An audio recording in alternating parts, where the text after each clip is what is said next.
श्रोता मित्र, ये कहानी है माता महालक्ष्मी की उत्पत्ति से जुड़े मार्कंडेय ऋषि और सरस्वती माता के बीच संवेदना भरा संपूर्ण वार्तालाप की कथा।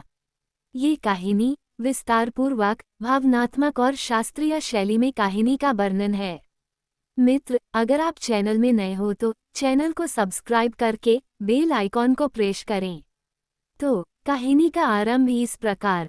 गंगा के तट पर एक विस्तृत सभा, वटवृक्षों की छांव में कई मुनि, वृद्ध और तपस्वी बुद्धि से ध्यानस्थ।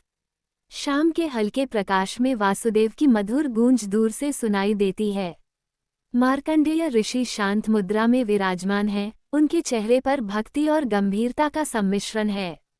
मार्कंडेय ने धीरे सजल नेत्रों से बोला, हे अमृत बुद्धि वाली वनवासी गण, हे श्रुतिमय संतों, आज जब मैं आपके सम्मुख ये दिव्य विषय रखने जा रहा हूँ, मेरे अंतरतम में केवल एक ही कामना है, देवी का वर और देवी की कृपा। मैं पहले उनसे आज्ञा लेना चाहता हूँ जिनके वाणी से ज्ञान का नंदन उदय होता है। हे सरस्वती माता, क्या आप मेरे हृदय में बैठकर मेरी वाणी को पवित्र कर देंगी?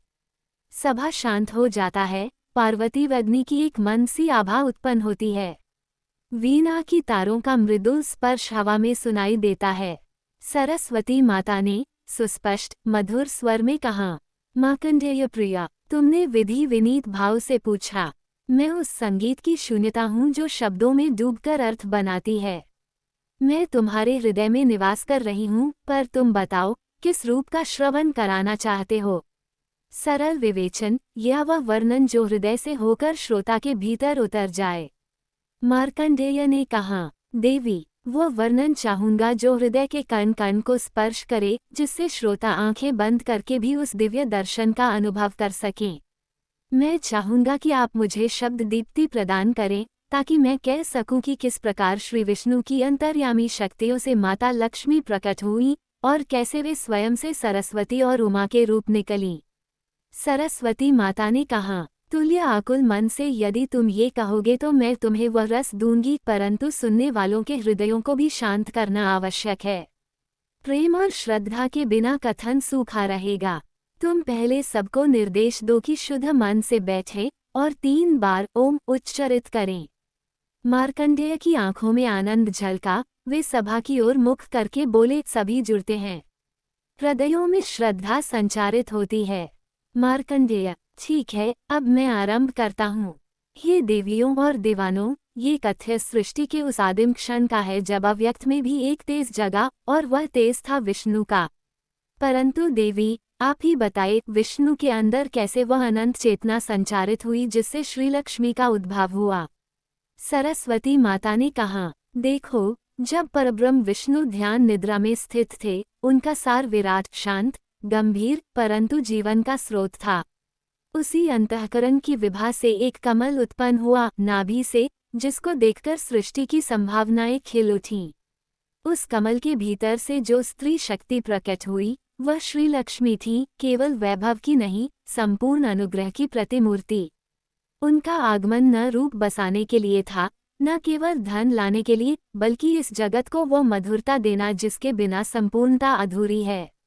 लक्ष्मी का हर्ष ऐसा था जैसे सूने आंगन में कमल का फूटना, और तभी सृष्टि के चारों ओर दिशाएं प्रशस्त हुईं।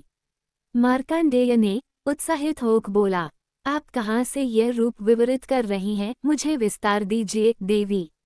उनके रंग, उनकी वाणी, सब कुछ बताए, ताकि मन में वह छवि अंकित हो सके। सरस्वती माता ने कहा, उनका वर्ण अमृतसार समान, झलक में सुवर्ण आभा, परंतु सौम्य। नेत्र कमल सदृश, स्मित में शांति और करुणा, वक्ष स्थल पर त्रिनेत्र वाली मधुरता नहीं, परंतु 4 भुजाएं थीं जिनमें पद्म, शंख, कलश और वर हस्त का विभूषण था। उनके आभूषण सहज, सुवर्णित और मनोहर, पर उनकी सबसे बड़ी आभा थी श्री का तेज, वह अनुकंपा जो मन को समृद्ध करती है। और जब वे मुस्कराती, समस्त सृष्टि का ध्वनि में रूप संगीत बन जाता। पशु पक्षी, देव, लोग सब कुछ उसी स्वर में झलकने लगते।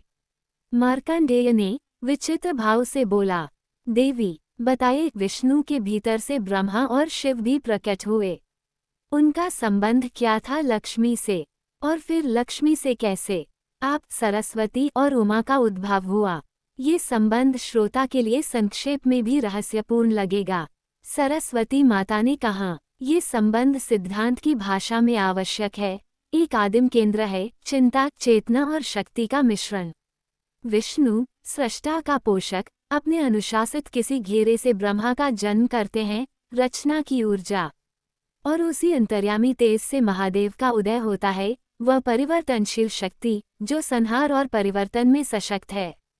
लक्ष्मी, जो कि उनकी पराशक्ति है, ने देखा कि सृष्टि को सिर्फ रचना और संहार से नहीं बल्कि ज्ञान और शक्ति से भी सजग होना चाहिए।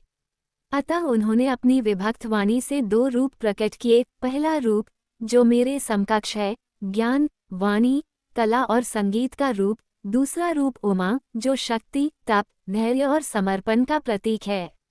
यानी लक्ष्मी ने स्वयं को विभाजित करते हुए संसार में 3 आवश्यक स्तंभ रखे, वैभव लक्ष्मी, विद्या सरस्वती और शक्ति धर्म उमा। इन तीनों के बिना सृष्टि का सम्यक संतुलन नहीं हो सकता। मार्कंडेय ने बोले, देवी, ये बात सुनकर मेरे हृदय में एक प्रश्न और उठता है, क्या इन तीनों में कोई श्रेष्ठता है? क्या धन श्रेष्ठ है, या ज्ञान, या पराक्रम? सरस्वती माता स्नेहपूर्वक में कहा, नहीं ऋषि, श्रेष्ठता का प्रश्न प्रक्रिया पर निर्भर है। धन बिना बुद्धि विनाश का कारण बन सकता है, जैसे बिना नेतृत्व के समुद्र में जहाज। ज्ञान बिना बल निर्बल है, विचार सुंदर पर कार्यशक्ति के बिना निष्फल। शक्ति बिना करुणा हिंसा बन सकती है। अतः श्रेष्ठता तीनों के सम्यक समन्वय में है। यही श्री का सार है, संतुलन। और यह समझना भी आवश्यक है कि लक्ष्मी का स्वरूप केवल भौतिक धन नहीं है, ये जीवन की समृद्धि, शांति, प्रेम, कल्याण, इन सब का नाम है। जब ये समृद्धि ज्ञान और वीरता के साथ जुड़ती है, तभी मानव सच्चे अर्थ में संपन्न होता है। मार्कंडेय नम्रता से बोले, बहुत सुंदर, आपकी वाणी में एक स्वर है जो केवल शब्द नहीं, अनुभव का प्याला है। क्या आप मुझे कुछ ऐसा पाठ देंगी, एक संकल्प, एक शब्द जो श्रोता अपने हृदय में रखकर जीवन में इस संतुलन को प्राप्त कर सकें? सरस्वती माता, एक धीमी आह में कहा, तुम्हें मैं एक सरल सूत्र देती हूँ, श्री विद्या शक्ति। इसे प्रतिदिन स्मरण करो। प्रत्येक कर्म के आरंभ में ओम श्री नमो भगवती लक्ष्म्यै कहो, ज्ञान हेतु ओम ऐ सरस्वत्यै नमः, और संकल्प साधना में ओम ऐ ह्रीं क्लीं कूर्णामै। यह एक सूक्ष्म मंत्र है जिसे मैं तुम्हें केवल श्रद्धा से दूंगी, पर याद रहे, मंत्र की शक्ति तभी जागेगी जब मन निर्मल हो और प्रयोजन शुद्ध हो। मार्कंडेय ने अपने श्रोताओं की ओर देखा, सभी गंभीरता से सुन रहे थे। कुछ ने आंखें बंद कर ली, कुछ ने आंचलों से आंसुओं को पोंछा। मार्कंडेय शांत स्वर में बोला, देवी, जब आपने स्वयं को विभक्त किया, तब क्या आपके और लक्ष्मी के बीच कोई संवाद हुआ? क्या आपको कुछ कहना पड़ा था जो श्रोताओं के लिए मार्गदर्शक सिद्ध हो? सरस्वती माता ने कहा, हाँ, लक्ष्मी ने मुझसे कहा था, प्रिय, संसार में जो भी वैभव आए, उसे वाणी और बुद्धि से सजना चाहिए। जो अर्थ लाया जाएगा, उसे करुणा और नियम से बांटना चाहिए। तू ज्ञान की ज्योति जलाकर मानवों को मोक्ष की ओर ले जाना। मैंने उत्तर दिया, मैं शब्द दूंगी, लेकिन जो आत्मा में बैठकर कर्म करे, वही सच्चा उपयोग करेगा। उस संवाद में सार यही निकला, धन, ज्ञान और शक्ति आपस में संवाद करें, तब समाज में समता और सौहार्द्य रहेगा। मार्कंडेय बोले, देवी, आज आपसे जो मैंने सुना उसे मैं केवल सुनकर नहीं छोड़ूंगा। मैं इसे जीवन में उतारने का व्रत लेता हूँ, तथा सभा में उपस्थित सभी ऋषियों से प्रार्थना करता हूँ कि वे भी इसे आत्मसात करें।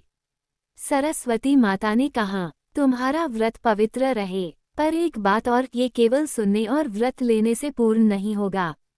जो जीवन में बदलाव लाए, वे प्रतिदिन ज्ञान आहार ले, पुस्तकें, संगीत, धर्मशास्त्र और सबसे बढ़कर स्व अनुशासन।